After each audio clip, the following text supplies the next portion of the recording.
The first rule is feel your emotions. Feel what you're actually feeling. But the thing is, most people get the first rule wrong. So we don't even get to the second rule.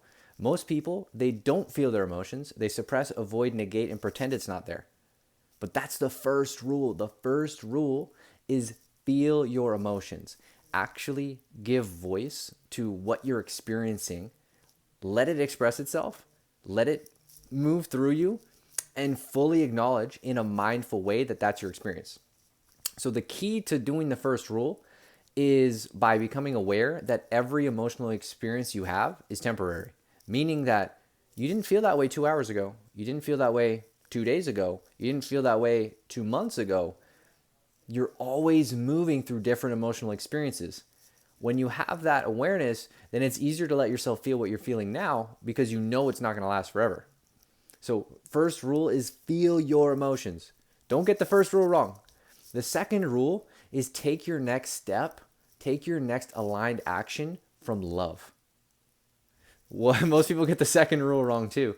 So, the second rule, what most people do is they don't take their next aligned action from love, they take their next action from that emotion or from the fear that that emotion will come back or the fear that that will continue.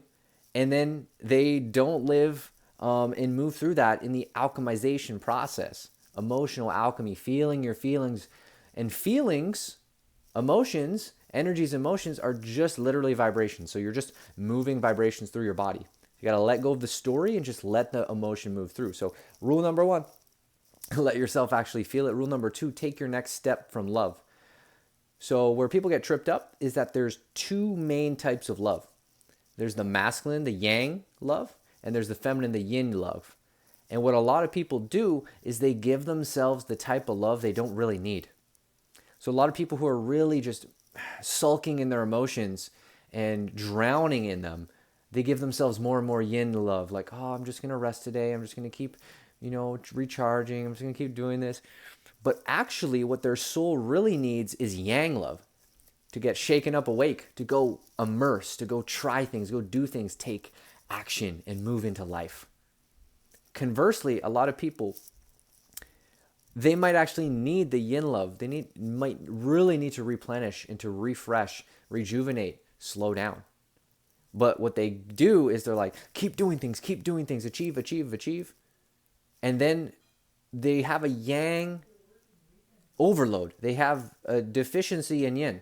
Or the opposite is true, right? You have a deficiency in yang. You're just sulking in the chaos and the overwhelm and drowning in your emotions.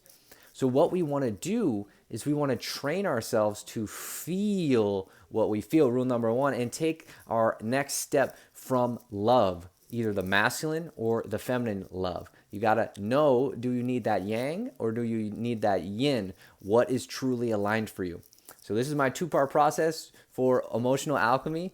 And it's probably something you're going to have to listen to or remind yourself of dozens of times because we are emotional beings. And when we go through emotions, we forget all this stuff. So rule number one, feel it. Rule number two, take your next step from love, not from fear of that emotion, not from that emotion, from love. And really honoring the intuitive sense of what's true for you. What type of love do you need? Is it the masculine, is it yang, or is it the feminine yin?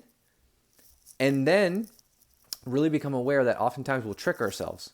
Meaning we'll feel like, oh, I need the yin, I need more yin. But it's like, if you really check in deep, you know you need that yang.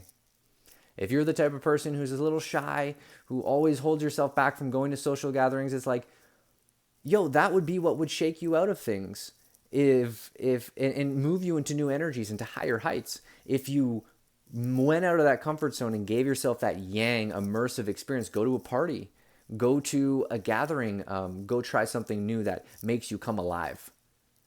So oftentimes we resist a little bit giving ourselves the type of love we really need, we truly need.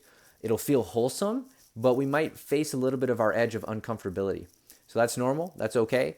And be willing to push through that edge and let yourself heal through this process. So that's it. I love you.